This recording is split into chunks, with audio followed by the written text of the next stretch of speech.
Hi everyone, welcome to another video of English Grammar Explained. In the last video, we discussed about what is an adjective clause or a relative clause. If you haven't watched that video yet, you can watch it now. The link is given in the description box. In this video, we are going to learn how to do transformation of sentences using relative clause. This is not a very detailed discussion in this video. I just want you to get an idea about it, and maybe later I will do a full detailed video on transformation of sentences using relative clause. What I have done here is that I have taken some examples and I have shown you that how you can transform the sentences from simple to complex using the relative clause. So we have to go to the basic while we are doing transformation, like what we do in a transformation. When we are transforming using a relative clause from simple to complex, what we are doing. Now, if you remember our simple to complex and compound class, we have stated there that in a simple sentence, there is only one clause, while in the complex or compound sentence, there are two or more clauses. So when I am transforming a simple from a simple to complex sentence, then what I'm doing is I am transforming a sentence with one clause to a sentence with two or more clauses. তাহলে আমরা যেটা যখন transformation করছি relative clause দিয়ে, তখন আমরা যেটা করতে চাইছি সেটা হচ্ছে যে এই ট্রান্সফরমেশন ব্যাপারটা কি না, ট্রান্সফরমেশন ব্যাপারটা হচ্ছে যে রিলেটিভ ক্লজ ইউজ করে আমরা সিম্পল সেন্টেন্স থেকে কমপ্লেক্স সেন্টেন্সে নিয়ে আসছি। তাহলে এবার আমরা যদি সিম্পল কমপ্লেক্স কম্পাউন্ডের যে ডেফিনেশনটা আমাদের যে আগের ক্লাসটা হয়েছিল সেটাকে যদি মনে করি, তাহলে সেখানে আমরা দেখবো যে সিম্পল সেন্টেন্সে কি থাকে। সিম্পল সেন্টেন্সে আমাদের একটা ক্লজ থাকে, whereas আমাদের কমপ্লেক্স এবং কম্পাউন্ড সেন্টেন্সে দুটো বা তার বেশি ক্লজ থাকে। তার মানে আমরা যখন ট্রান্সফরমেশন করছি রিলেটিভ ক্লজ দিয়ে, তখন আমরা কি করছি, বেসিক্যালি আমরা যেটা করছি সেটা হচ্ছে ওই যে একটা ক্লজওয়ালা সেন্টেন্স আছে সেটাকে আমরা চেঞ্জ করে দুটো বা তার বেশি ক্লজওয়ালা সেন্টেন্সে রূপান্তর করছি। That is called transformation. Transformation মানে কি? ট্রান্সফরমেশন মানে হলো রূপান্তর করা। নাও while transforming, please remember this point that while you are transforming a sentence from simple to complex, the meaning of the sentence should not change. Whatever transformation you do, it can be from simple to complex or complex to compound or compound to simple or complex, whatever transformation, and later on we'll see that there are lots of other kinds of transformations as well, like we will be transforming from assertive to exclamatory, assertive to interrogative. But whatever we do, the basic thing is to remember that while we are doing transformation, we cannot change the meaning of the sentence. The meaning of the sentence has to remain the same as it is in the question given and the answer given by us. তাহলে যখন transformation করছি, transformation কিন্তু একটা রূপান্তর, এটাতে কিন্তু বাক্যের কোনো অর্থের পরিবর্তন হয় না, এটা আমাদের মনে রাখতে হবে। কোনো অবস্থাতেই আমি যেরকম ধরনের ট্রান্সফরমেশনই করি, সিম্পল থেকে কমপ্লেক্স বা কম্পাউন্ড বা কমপ্লেক্স থেকে কম্পাউন্ড, যে রকম ধরনের পরবর্তীকালে আমরা অ্যাসার্টিভ থেকে এক্সক্লেমেটরি, অ্যাসার্টিভ থেকে ইন্টারোগেটিভ, অনেক ধরনের ট্রান্সফরমেশন আমরা করব, কিন্তু আমাদের যেটা খেয়াল রাখতে হবে যে কোনোভাবেই আমাদের কোশ্চেনের মধ্যে যে বাক্যটা দেওয়া রয়েছে তার যে অর্থ রয়েছে আর আমরা ট্রান্সফরমেশন করে যে বাক্যটাকে বসালাম সেটার যেন মানের পরিবর্তন না হয়। Now let us dive straight into the examples. The first example is a barking dog seldom bites. Now while transforming using relative clause, remember what we have said in the last class, that there are certain linkers of the relative clause: who, which, that. So while transforming, we will have to use those linkers. Number one. Number two is that relative clause or adjective clause does the work of an adjective and sits beside the noun about which it wants to say something. We have to remember these two things. First of all, when we want to transform a sentence from a single clause sentence to a multiple clause sentence, then we have to use the linkers used in relative clause like who, which, that, and we have to remember that those linkers will sit beside that noun which it wants to modify. Here we want to modify. Here what is the noun? Obviously the dog is the noun. So a dog that bites does not bark. The linker that is sitting just beside a dog and it is creating a whole new sentence. A dog that bites does not bark is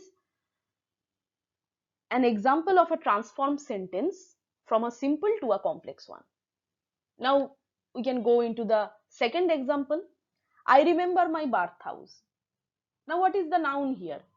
Obviously the house. So we can do what we do here. If we want to say, if we want to modify or say something about the noun house, we cannot use who or which or that. We have to use where. So I remember the house where I was born.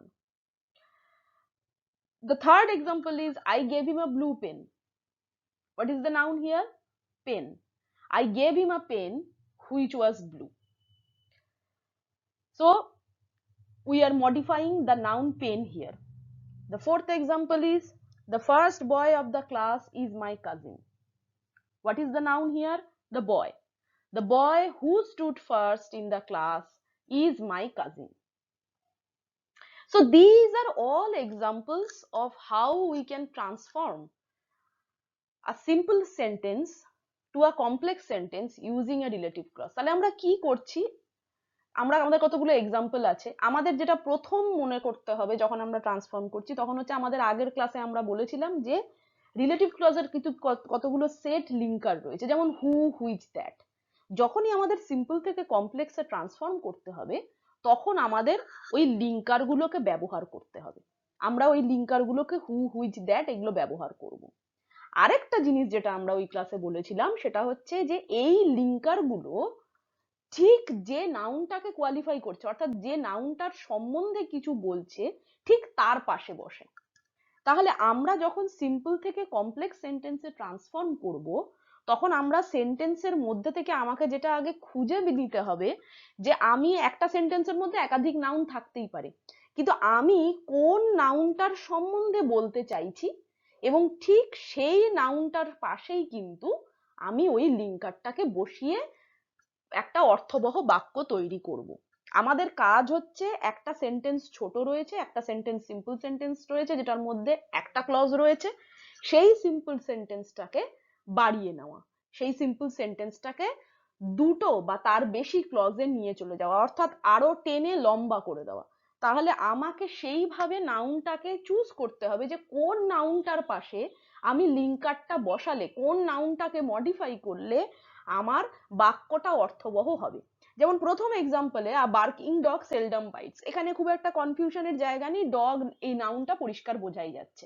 A dog that bites does not bark.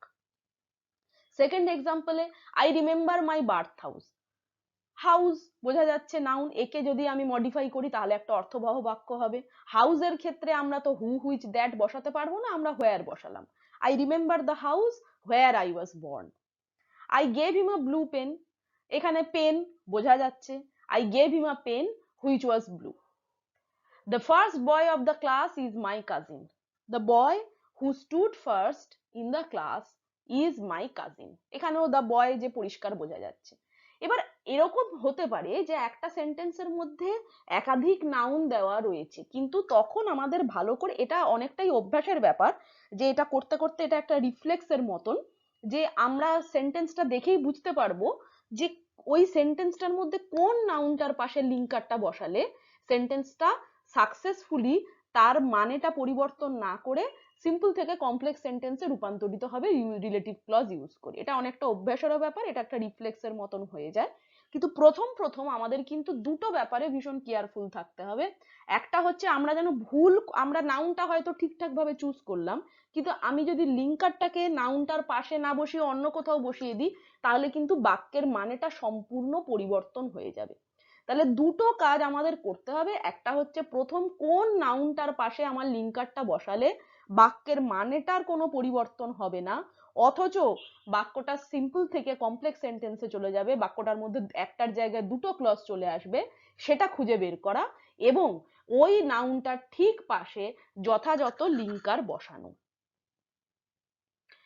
So you can see in every example, while transforming from simple to complex, we have to use the linkers for relative clause, that, where, which, who, etc. প্রত্যেকটা বাক্যেই দেখতে পাচ্ছ যে linker গুলো কেন important, যে linker গুলো ব্যবহার করেই কিন্তু আমরা একটা সেন্টেন্সকে সিম্পল থেকে কমপ্লেক্সে পরিণত করতে পারছি। এবং আরেকটা জিনিস আমি এখানে মনে করিয়ে দিতে চাই, যেটা আরেকটা কমন মিস্টেক, এই হু, হুইচ, দ্যাট এগুলো কিন্তু রিলেটিভ ক্লজ নয়, এগুলো হচ্ছে রিলেটিভ ক্লজের লিঙ্কার। ক্লজ মানেই কিন্তু গ্রুপ অফ ওয়ার্ডস, অনেকগুলো শব্দ বন্ধ থাকবে তবেই সেটা ক্লজ হবে। অতএব এই হু, হুইচ, হোয়ার, দ্যাট এগুলো কিন্তু লিঙ্কার, এটা কিন্তু ক্লজ নয়। ক্লজ হচ্ছে যে গ্রুপ অফ ওয়ার্ডটা আমাদের নাউনটার সম্বন্ধে বলছে, পুরোটাকে নাউনটাকে মডিফাই করছে, দ্যাট ইজ দ্য ক্লজ। ওই অনেকগুলো শব্দ সেইটা মিলিয়ে আমাদের অ্যাডজেক্টিভ ক্লজ। আর সেই দুটো ক্লজকে মানে অর্থাৎ একটা কমপ্লেক্স সেন্টেন্সের মধ্যে একটা মেইন ক্লজ থাকে আর এক বা একাধিক ডিপেন্ডেন্ট ক্লজ থাকে। তাহলে এই যে মেইন ক্লজ আর ডিপেন্ডেন্ট ক্লজের মধ্যে যোগসূত্র স্থাপন করে হচ্ছে এই লিঙ্কার গুলো। লিঙ্কার মানে হচ্ছে লিঙ্ক করা অর্থাৎ যোগ করা, এই যোগসূত্র স্থাপন করে হচ্ছে লিঙ্কার গুলো, এটা লিঙ্কারটার কাজ। ওকে, so once again I want to remind you that transformation from simple to complex also means making the sentence long by adding one or more clauses, because in a simple sentence there is only one clause, while in complex sentence there are two or more clauses, and an effective way to make the sentence long is by adding an extra clause, in this case a relative clause. আমি আবারও মনে করিয়ে দিতে চাই যে transformation মানেই, এটা আমাদের সব সময় এটা আমাদের মাথার মধ্যে এবারে গেঁথে নিতে হবে, কারণ আমরা ট্রান্সফরমেশন শুরু করেছি, যে ট্রান্সফরমেশন যখনই সিম্পল টু কমপ্লেক্সের ট্রান্সফরমেশন হচ্ছে তার মানেই দাঁড়াচ্ছে যে আমরা সেন্টেন্সটাকে বড় করছি। কিভাবে বড় করছি? এক বা একাধিক ক্লজ যোগ করে, কারণ একটা সিম্পল সেন্টেন্সের মধ্যে মাত্র একটা ক্লজ থাকে, আর কমপ্লেক্স সেন্টেন্সে বা কম্পাউন্ড সেন্টেন্সেও সেখানে দুই বা তার বেশি ক্লজ থাকে। অতএব একটা সেন্টেন্সকে বড় করার জন্য সব থেকে যেটা ইউজফুল যে জিনিস সেটা হচ্ছে যে একটা সেন্টেন্সকে বড় করতে গেলে যেটা আমরা সব থেকে বেশি কাজে লাগাতে পারি সেটা হচ্ছে আমরা একটা অতিরিক্ত ক্লজ, একটা বা একাধিক অতিরিক্ত ক্লজ জুড়ে দিতে পারি। যদি ট্রান্সফরমেশনটা আমি রিলেটিভ ক্লজ দিয়ে করি তাহলে সেক্ষেত্রে সেই অতিরিক্ত ক্লজটা অবভিয়াসলি রিলেটিভ ক্লজ হতে হবে। যদি আমাদেরকে বলা না থাকে যে আমাকে যদি শুধু বলা থাকে যে সিম্পল টু কমপ্লেক্স আমাকে করতে হবে, সেক্ষেত্রে আমার যে ক্লজ কাজে আসবে সেই ক্লজ দিয়ে আমি করব। রিলেটিভ ক্লজ হতে পারে, অ্যাডভার্বিয়াল ক্লজ হতে পারে, নাউন ক্লজ হতে পারে, সেই ব্যাপারে আমরা পরবর্তীকালে কথা বলবো। আজকের টপিক আমাদের যেহেতু রিলেটিভ ক্লজ, তাহলে অবভিয়াসলি আমরা আজকে শিখলাম যে সিম্পল থেকে কমপ্লেক্স করতে গেলে আমাদের রিলেটিভ ক্লজ ব্যবহার করে আমরা কিভাবে করতে পারি, এবং এটার কোনো শর্টকাট নেই। এটার শর্টকাট হচ্ছে এই যে ছোট্ট ছোট্ট যে ট্রিক গুলো বলা হচ্ছে সেটাকে মাথায় রাখা এবং প্রচুর পরিমাণে অভ্যাস করা। এর বাইরে আর কোনো কিন্তু ট্রান্সফরমেশনের কিন্তু আর কোনো শর্টকাট হয় না। জাস্ট বেসিক থিওরিটা মাথায় রাখা যে সিম্পল সেন্টেন্স মানে কি, সিম্পল সেন্টেন্স মানে একটা ক্লজ, কমপ্লেক্স সেন্টেন্স মানে দুই বা তার বেশি ক্লজ। সেটা আমরা কিভাবে করতে পারি? সেটা আমরা করতে পারি এই রিলেটিভ ক্লজ ব্যবহার করে, এই লিঙ্কার গুলোকে নাউনের পাশে বসিয়ে আমরা একটা সেন্টেন্সকে লম্বা করতে পারি, বড় করতে পারি। ঠিক আছে, এটাই। So there are some exercises for you. The answers of these we will discuss in the next video. You may write down the exercises. The first question is, honest servants are trusted by their masters. The second question is, Indu bought a useful lamp. The third question is, give me a used pen. The fourth question is, I saw a wounded dog. And the fifth question is, he liked his former place. I want all of you to do these exercises, to solve these exercises on your own, not taking help from anyone, not from your private tutor, not from your parents, not from anyone. I want you to see whether you can transform on your own. And যে প্রশ্নগুলো দিয়েছি সেই প্রশ্নগুলো তোমরা 5টা প্রশ্ন আমি বলে দিলাম, এই প্রত্যেকটা কোশ্চেনকে তোমরা ট্রান্সফর্ম করো ইউজিং এ রিলেটিভ ক্লজ। এই প্রত্যেকটা কোশ্চেন আমাদের রিলেটিভ ক্লজ ইউজ করে আমাদের সেন্টেন্সটাকে বড় করতে হবে, সেন্টেন্সটাকে লম্বা করতে হবে, সেটাই তোমাদের কাজ। আমি দেখতে চাই তোমরা সেটা কিভাবে করতে পারো। অবভিয়াসলি ওই একই টেকনিক, রিলেটিভ ক্লজের যে লিঙ্কার সেটাকে ব্যবহার করো। কোন নাউনের পাশে লিঙ্কারটা বসালে সেন্টেন্সের মানেটা চেঞ্জ হবে না কিন্তু একটা অর্থবহ বাক্য হবে এবং আমরা একাধিক ক্লজ পেয়ে যাব, সেটা খুঁজে বের করো। কারুর সাহায্য নয়, কোনো প্রাইভেট টিউটরের সাহায্য নয়, বাবা মার সাহায্য নয়, দাদার সাহায্য নয়, কারুর সাহায্য নয়। আমি চাই তোমরা নিজেরা করো এটা এবং আমাকে তোমরা কমেন্টে এই অ্যান্সার গুলো লিখে জানাও। আমি ওখানে, আমি পরের ভিডিওতে তো অবভিয়াসলি আনসার দেবই এবং আমি দেখতে চাই যে তোমরা রিয়েলি অনেস্টলি এটা সলভ করেছো এবং তোমরা কমেন্টে আমাকে জানাও। এছাড়া যদি বুঝতে কারুর কিছু অসুবিধা হয়ে থাকে সেটাও জানাও। আমি এছাড়া আর একটা ডিটেলড ভিডিও করব, কিন্তু কারুর যদি এরপরও বুঝতে সমস্যা হয়ে থাকে সেটাও জানাও। কোনো ধরনের কোনো সমস্যা হলে জানাও এবং স্পেশালি এই লেসনটার জন্য আমি চাই যে তোমরা হোয়াটসঅ্যাপের গ্রুপে নয়, কমেন্ট সেকশনে ইউটিউবে এখানে আমাকে জানাও যে তোমরা কি কি আনসার দিতে পারছো, কি সলভ করতে পারছো। ওকে, থ্যাংক ইউ।